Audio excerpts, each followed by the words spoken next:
Last video के अंदर बच्चों अपन ने सेक्टर्स ऑफ इकोनॉमी के बारे में बात करी थी और आज के इस वीडियो के अंदर बच्चों अपन यहाँ पे बात करने वाले हैं इंटरसेक्टोरल फ्लोज के बारे में। Okay, so hello everyone, this is me Ayushi and I welcome you to Scoreshala. देखो बच्चों, जब अपन इंटरसेक्टोरल फ्लोज की बात करते हैं तो ये दो टाइप के फ्लोज होते हैं, एक होता है रियल फ्लो और एक होता है मनी फ्लो। ठीक है, सो यहाँ पे रियल फ्लो के बारे में भी अपन बात करेंगे और मनी फ्लो के बारे में भी बात करेंगे, इन दोनों को अपन समझेंगे। लेकिन पहले अपन ये समझते हैं कि इंटरसेक्टोरल फ्लोज क्या होते हैं। देखो, सेक्टर फ्लोज आपको पता है भाई, आपको ये तो पता है कि कौन कौन से सेक्टर्स है, हमने बात करी थी। अभी इस सबको आप ध्यान मत दीजिएगा, एक बार थोड़ा सा रिकैप कर लेते हैं। ये हमारी पूरी इकोनॉमी है, तो कौन कौन से सेक्टर्स थे? ऊपर हमारे था प्रोड्यूसर सेक्टर, ठीक है, कंज्यूमर सेक्टर, कंज्यूमर आ जाता है इधर, फिर हमारी गवर्नमेंट आ जाती है इधर, गवर्नमेंट सेक्टर, ठीक है, और फिर क्या आ जाता है? External sector, external sector. ठीक है,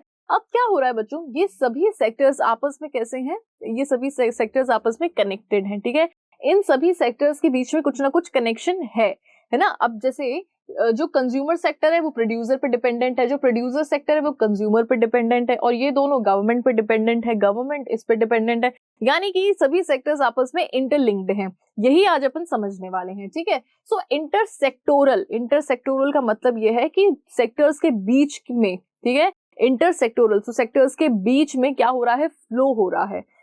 consumer sector, producer sector, government sector and this external sector, इन सभी सेक्टर्स में आपस में फ्लो हो रहा है। किस चीज का फ्लो हो रहा है? गुड्स एंड सर्विसेज का फ्लो हो रहा है, मनी का फ्लो हो रहा है, राइट। सो इसी को अपन यहाँ पे समझने वाले हैं। ओके, सो यहाँ पे जो अपन इसकी डेफिनेशन देखते हैं, सो इसके अंदर क्या है? The household sector depends on the producer sector for the supply of goods and services needed for the consumption. देखो, ये क्या है बच्चों? आपका ये है आपका हाउस होल्ड सेक्टर। ठीक है, यहाँ पे मैं हाउस बना लेती हूँ तो जिससे आपको थोड़ा सा अच्छे से समझ में आ जाएगा। This is your house hold sector. ठीक है, ये किस तरीके से डिपेंडेंट है? प्रोड्यूसर पे।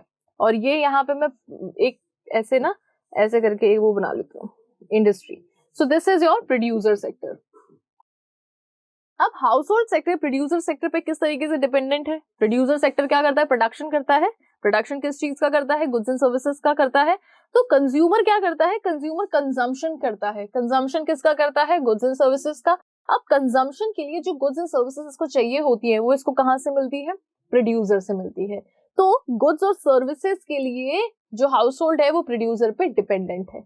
इसको पता है कि इसे वहीं से मिलेंगे गुड्स एंड सर्विसेज। दिखती सी बात है। अब अपन आ जाते हैं प्रोड्यूसर सेक्टर की साइड पे। देखो, प्रोड्यूसर सेक्टर जो होता है बच्चों, वो प्रोडक्शन करता है, लेकिन प्रोडक्शन ऐसा तो नहीं है कि वो अकेले कर लेगा।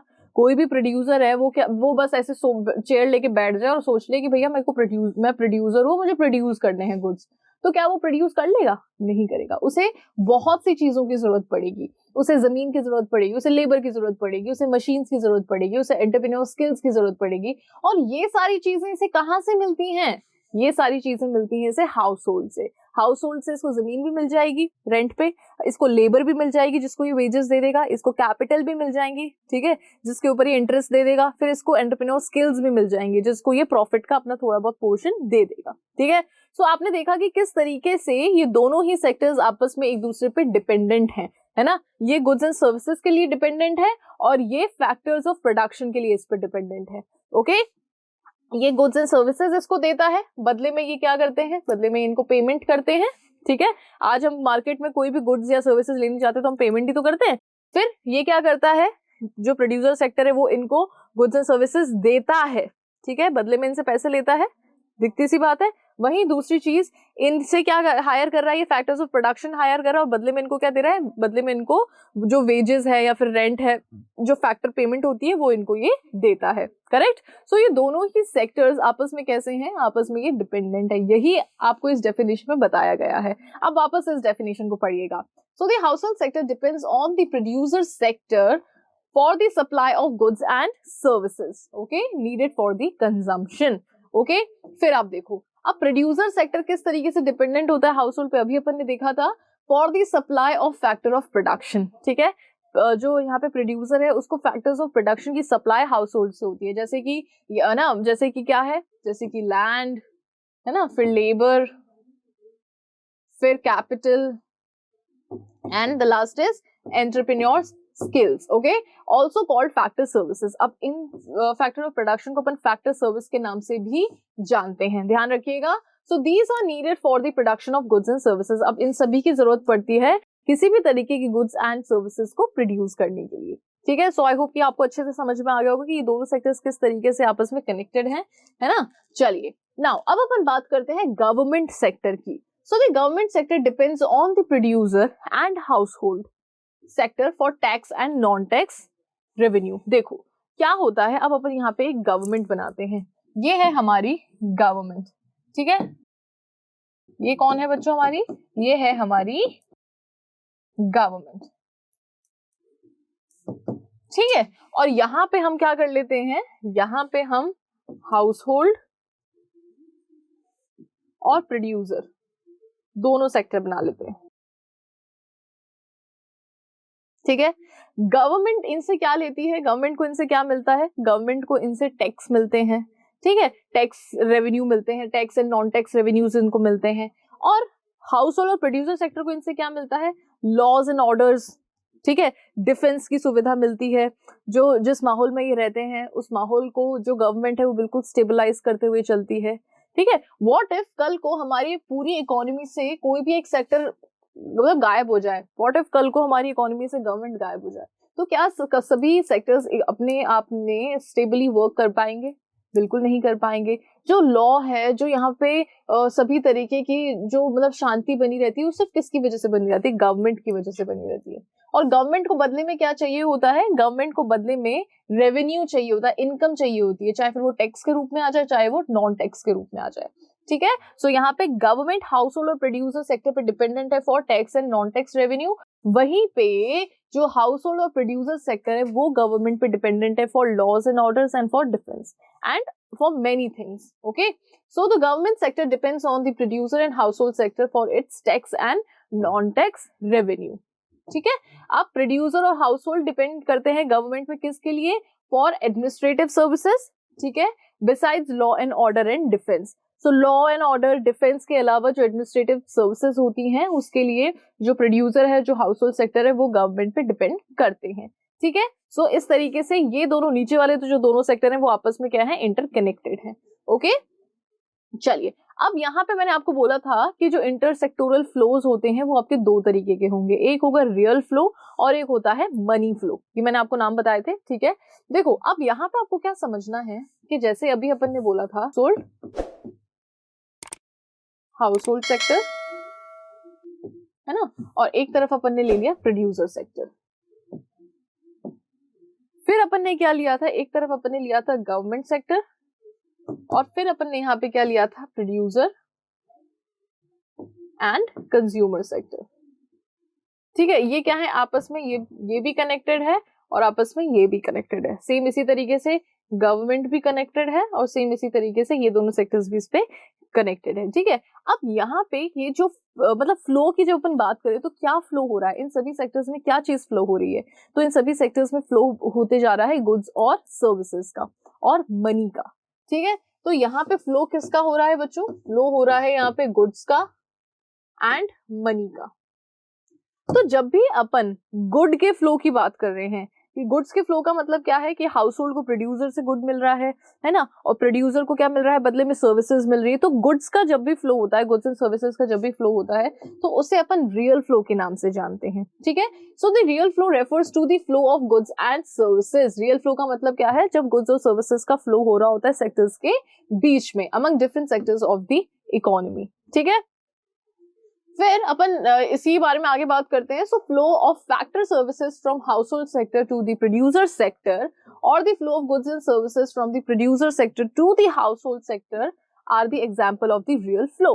रियल फ्लो का अगर आपको एग्जाम्पल देखना है तो ये वाला एग्जाम्पल आपका सबसे परफेक्ट बैठ रहा था, ये वाला।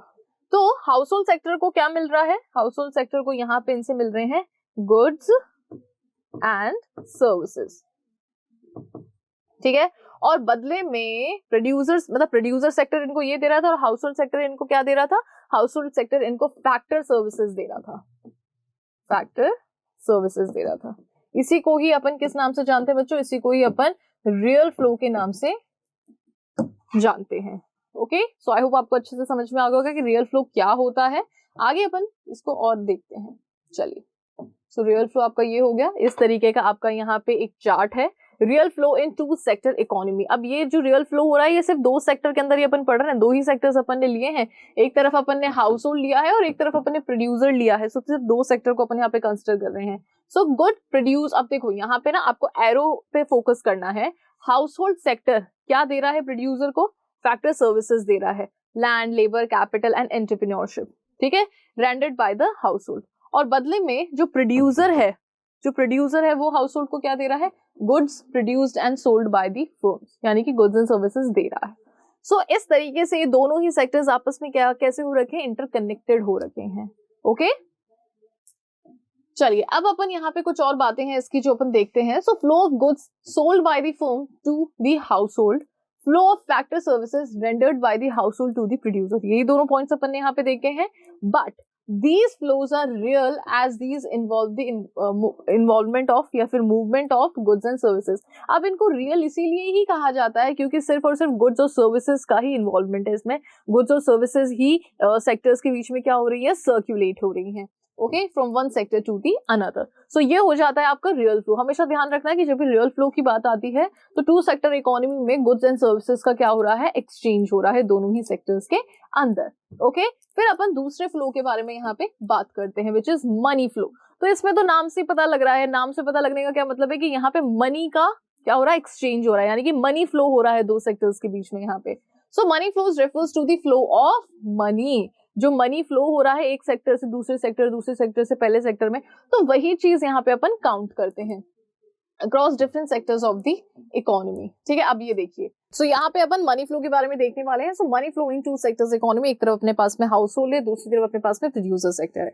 सो हाउस होल्ड क्या करता है? जो मतलब यानी कि हम लोग क्या करते हैं, हम जब भी मार्केट में जाते हैं कोई भी गुड्स या सर्विसेज जब अपन परचेज करते हैं तो हम क्या करते हैं? एक्सपेंडिचर करते हैं, यानी कि खर्चा करते हैं। ठीक है, और वो खर्चा किसके पास में जाता है? प्रोड्यूसर के पास में जाता है। तो जब भी हमें गुड्स एंड सर्विसेज मिल रहे हैं तो बदले में हम कर रहे हैं एक्सपेंडिचर टू दी प्रोड्यूसर। ठीक है, और हमें पता है कि हमारे जो फैक्टर्स ऑफ प्रोडक्शन है वो कौन हायर कर रहा है? प्रोड्यूसर हायर कर रहा है। तो हायर करने पे प्रोड्यूसर क्या दे रहा है? प्रोड्यूसर यहाँ पे जो फैक्टर सर्विसेज पे जो फैक्टर पेमेंट्स है वो यहाँ पे वो दे रहा है। सो फैक्टर पेमेंट्स फॉर, मतलब या फिर आप बोल सकते हो payments for the factor services. ठीक है, सो आई होप कि आपको ये जो इंटर फ्लो है दोनों ही सेक्टर्स के बीच में ऑफ मनी अच्छे से समझ में आ गया होगा। ठीक है, so a flow of money from household to the producer or the firm for the purchases of goods and services। so इधर यहाँ पे ना services है। ठीक है, so goods and services को जब हम परचेज करते हैं तो हम क्या करते हैं? मनी देते हैं बदले में। और वहीं पे flow of money from producer से जब हाउस होल्ड के पास में जाता है तो किस फॉर्म में जाता है? यहाँ पे फैक्टर सर्विसेज के, मतलब फैक्टर सर्विसेज दी गई है तो फैक्टर पेमेंट के फॉर्म में जाता है। Okay, so flow of money from the producer to the household for the purchases of factor services, each money flow is a reciprocal or a real flow। Okay, so I hope कि ये दोनों ही flows आपको अच्छे से समझ में आ गए होंगे। अब यहाँ पे बच्चों आपका ये वाला टॉपिक अच्छे से खत्म होता है। ठीक है, सो यहाँ पे अपन ने टू सेक्टर इकोनॉमी पे फोकस किया था और अपन ने यहाँ पे इंटर सेक्टरल फ्लोज के बारे में बात किया है जिसमें अपन ने रियल फ्लो और मनी फ्लो के बारे में यहाँ पे अपन ने बात करी थी। सो आई होप कि बच्चों आपको आज का ये वीडियो अच्छे से समझ में आ गया होगा। कहीं पे कोई भी डाउट है जस्ट लेट मी नो। अगर आपको आज का ये वीडियो अच्छा लगा है तो इस वीडियो को लाइक करना, चैनल को सब्सक्राइब करना, अपने क्लासमेट्स के साथ में इस वीडियो को शेयर करें और बेल आइकन को प्रेस करना बिल्कुल भी मत भूलिएगा। Thank you so much.